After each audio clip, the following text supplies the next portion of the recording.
Olá pessoal, bom dia, boa tarde, boa noite, não sei o horário que vocês estarão vendo essa monitoria, mas é importante que vocês assistam antes da prova como uma ferramenta de revisão e que vocês associem ao estudo individual de vocês, tá certo? Hoje iremos abordar sobre o carcinoma mucoepidermoide e o carcinoma adenoide cístico. Ao final, é importante que vocês preencham forms com as questões que vai valer como presença e também vai ajudar vocês a responder um pouco da prova teórica que vocês vão responder na terça-feira, ok?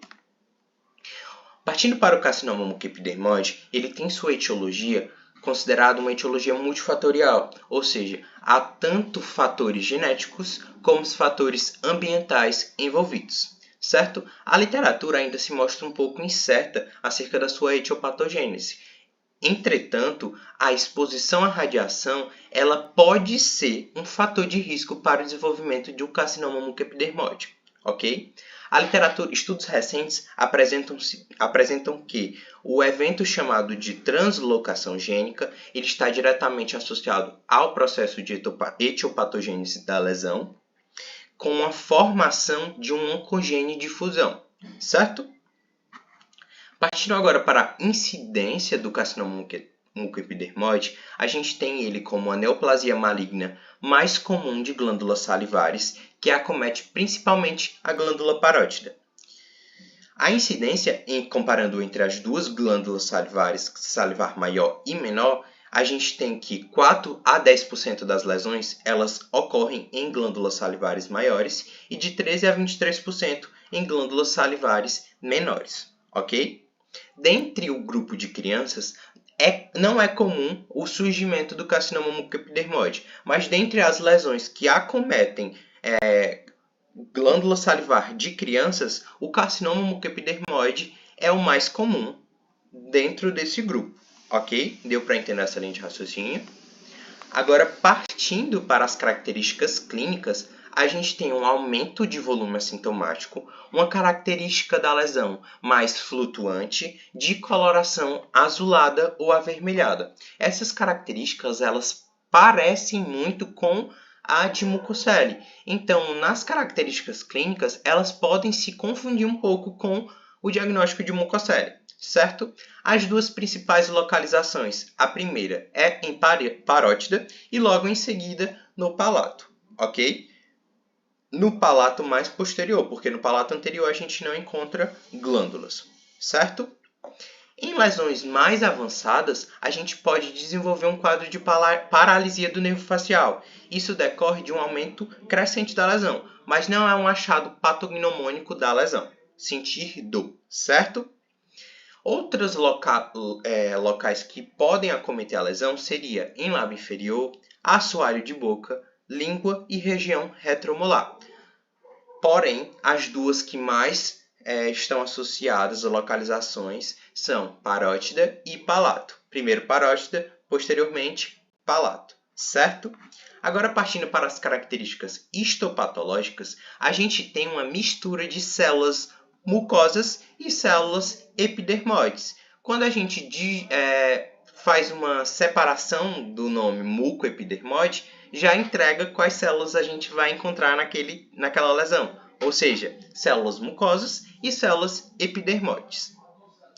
Essas duas células são comumente encontradas, mas também a presença de uma terceira célula, chamada de célula intermediária, também pode acontecer. Essa célula intermediária é uma junção entre célula epidermoide e mucosa. Ela tem essas duas características, ok?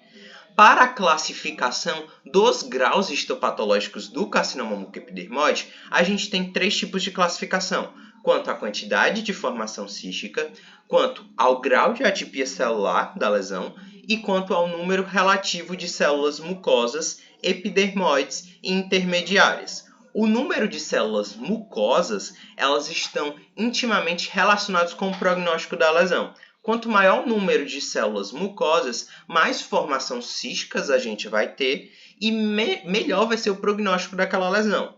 Agora, quanto maior for o número de células epidermoides, menor o prognóstico daquela lesão e menor o número de formação cística daquela lesão. Deu para compreender isso? Para quem não recorda da histologia básica, células epidermoides são células de origem epitelial que sofreram um processo de mutação, ou seja, são células epiteliais mutadas, ok? Os graus histopatológicos eles são regidos pelas essas 3 classificações, e os 3 graus são baixo grau, alto grau e grau intermediário. No baixo grau, a gente vai ter uma formação de cavidade cística, uma presença de atipia celular mínima e uma proporção relativamente elevada de células mucosas. Em outras palavras, o maior número de células mucosas naquele tecido, comparando com os outros 2 tipos de células, ok? Já no alto grau, a gente tem uma formação de ilhas sólidas com a maior presença de células epidermoides associada ao maior número de atividade mitótica naquele tecido, certo? Quando a gente tem um grau intermediário, concerne entre a associação tanto de baixo grau quanto de alto grau, mas uma situação bastante característica de grau intermediário é que pode ter sim formação cística, mas comparando com o baixo grau, o número de formação cística vai ser menor. Todo mundo entendeu isso? Ok. Nessas 4 figuras, nessa primeira figura, a gente pode verificar a presença de células mucoides dentro da lesão, com formações císticas. Já nessa segunda imagem, a gente pode verificar a presença de células epidermoides, uma formação de ilhas epidermoides, e células mucoides. Vocês notam que o citoplasma ele é mais arredondado, o núcleo ele é mais fechadinho, pequenininho. Isso que a gente também pode considerar como uma célula intermediária, certo?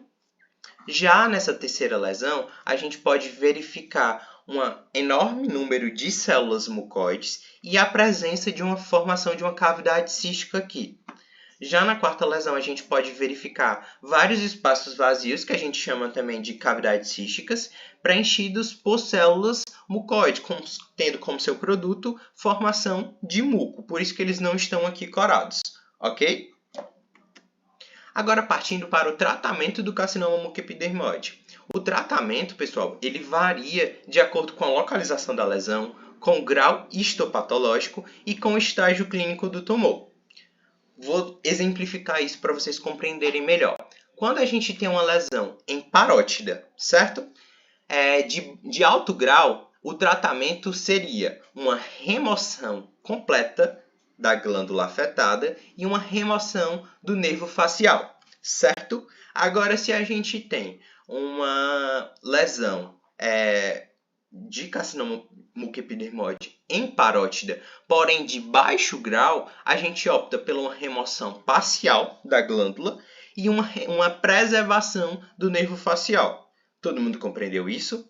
Agora, se a gente tem uma lesão em glândula submandibular, o tratamento seria uma excisão completa daquela glândula, ok? Agora, se a lesão se localizar em uma glândula salivar menor, o tratamento se dá por uma excisão cirúrgica, ou também chamada de biópsia excisional. Que quem faz isso, pessoal, não é o cirurgião dentista, mas sim o cirurgião de cabeça e pescoço. É nosso dever diagnosticar, mas a partir do diagnóstico a seguir é trabalho do cirurgião cabeça e pescoço, ok? Agora, se a gente tem lesões de alto grau com crescimento bastante considerável, é indicado associar a radioterapia com uma ampla ressecção cirúrgica, tá certo? Se houver uma evidência clínica de metástase, o esvaziamento cervical ele pode ser indicado, tá certo, pessoal? Mas se não houver uma evidência clínica de metástase, não é indicado o esvaziamento cervical das lesões, certo? Agora, partindo para o carcinoma adenoide cístico, a gente tem como as principais características clínicas. Ele é bastante comum em adultos de meia idade, mas é incomum em indivíduos jovens, ou seja, indivíduos abaixo de 20 anos, certo? A principal localização é no palato, prosseguindo para a glândula submandibular e parótida. Entre a glândula submandibular e parótida, a incidência ela é variável, mas o local mais incidente é no palato, certo? Outra característica clínica da lesão se dá pelo aumento de volume da lesão, de crescimento lento. Embora esse aumento de volume apresente um crescimento lento, um achado patognomônico bastante característico do carcinoma adenoide cístico seria a dor incômoda, que o paciente ele afere uma dor constante, porém de baixo grau, certo? Se a lesão ela se localizar em palato e seio maxilar, os achados radiográficos eles apresentam uma destruição óssea, certo? Agora, partindo para as características histopatológicas, a gente tem uma mistura de células mioepiteliais e ductais. Lá no carcinoma mucoepidermoide, a gente tem a associação de células mucoides com células epitelioides. E aqui a gente tem uma associação de células mioepiteliais e ductais. Comumente, essa lesão ela promove uma invasão perineural, que está diretamente relacionado com o processo de dor aferido pelo paciente, certo? No carcinoma adenoide cístico, ele é dividido em 3 padrões histopatológicos, que seriam o padrão cribiforme, o padrão tubular e o padrão sólido. No padrão cribiforme, a gente tem uma presença de ilhas de células epiteliais basaloides que contêm múltiplos espaços cilíndricos, que são semelhantes a espaços císticos. Outra característica bastante marcante é que os patologistas eles aferem que a lesão com o padrão cribiforme, elas apresentam um padrão semelhante de queijo suíço, certo? Outra característica do padrão cribiforme seriam as células neoplásicas serem pequenas e a sua formatação em formato cuboide, ok? Já no padrão tubular, essas células neoplásicas elas são mais semelhantes. No cribiforme elas são cuboides e aqui elas são mais semelhantes e apresentam um arranjo múltiplo de pequenos ductos ou túbulos, ok? E o estroma da lesão ele é hialinizado, ok? Aqui na imagem a gente pode verificar um achado parecido com o que os patologistas chamam de queijo suíço, certo? Aqui a gente encontra, nesse maior aumento, a gente pode verificar bastante cavidades que se assemelham a cavidades císticas, vocês estão vendo. E bem aqui nessa imagem, aqui mais embaixo, onde está o marcador, a gente pode verificar um padrão tubular. Ou seja, Eric, eu posso identificar em uma fotografia do histopatológico os 3 tipos da lesão? Posso sim. Mas o que é que vai me determinar se aquela lesão é cribiforme, tubular ou sólido? É a quantidade de achados que eu tenho naquela lesão. Vamos dizer, nessa lesão aqui, a gente encontra mais padrão cribiforme do que tubular. Logo, ela é um achado mais cribiforme. Agora, se eu tivesse mais um achado tubular, comparando com os outros 3 achados, essa lesão ela tem um padrão histológico tubular. Se ela tivesse, né, no caso, ok? Todo mundo compreendeu isso? Que você pode encontrar os 3 padrões em uma lâmina, mas o que vai determinar é a maior quantidade do padrão achado, certo? Agora a gente já abordou o padrão cribiforme, o padrão tubular. Agora, partindo para o padrão sólido, a gente encontra uma contrapartida.